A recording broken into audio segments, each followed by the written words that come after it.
the anatomy of a bicycle. Now, most of you know of anatomy of a person with, like a diagram of a person, and then, it shows little lines of, lung, heart, leg. But today we're going to do the anatomy of a bicycle. So we'll start out first with the handlebars. This is the handlebars. It's also called the headset. And then right below the headset is called the head tube, which connects your handlebars to your bike.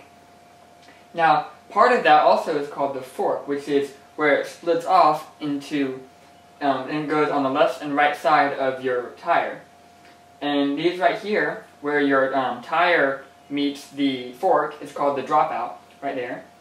And then, of course, you know what a pedal is. It's where, sit on and pedal, elbow grease, except with your knees. And then this is the bottom bracket, which is right there where the gears and chains are. It's part of the bracket. The chain rings are your big gears, the chains. The crank is where your pedal meets the chain, so that the power that you put into the pedal will actually move the bicycle.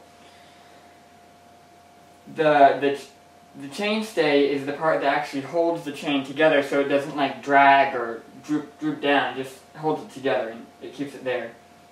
The rear derailleur is what actually makes you change gears, where you can shift up and shift down. It's the thing that moves it. The cassette keeps the chains all together and the gears so that it doesn't fall off or stuff like that.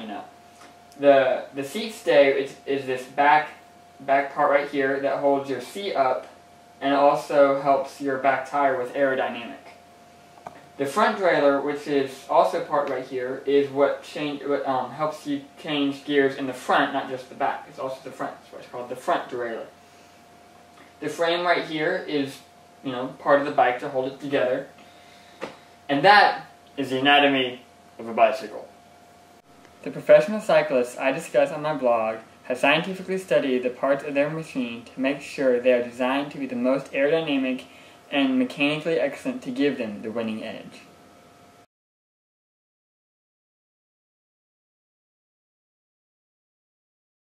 The professional cyclists I discuss on my blog have scientifically studied their parts of their machine to make sure they are designed to be the most aerodynamic and mechanically excellent to give them the winning edge.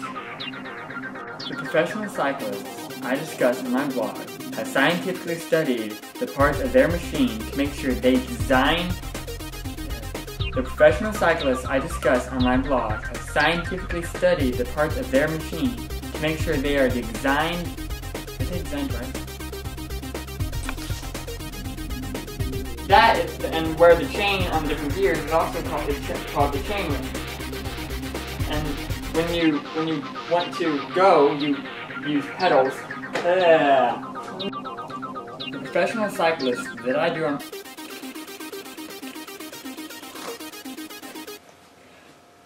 The professional cyclists that I write on my blog, I try to make them aerodynamic. The professional cyclists I discuss on my blog is to scientific. The professional cyclists I discuss on my blog. It's not. The professional cyclists I discuss on my blog have scientifically studied. No.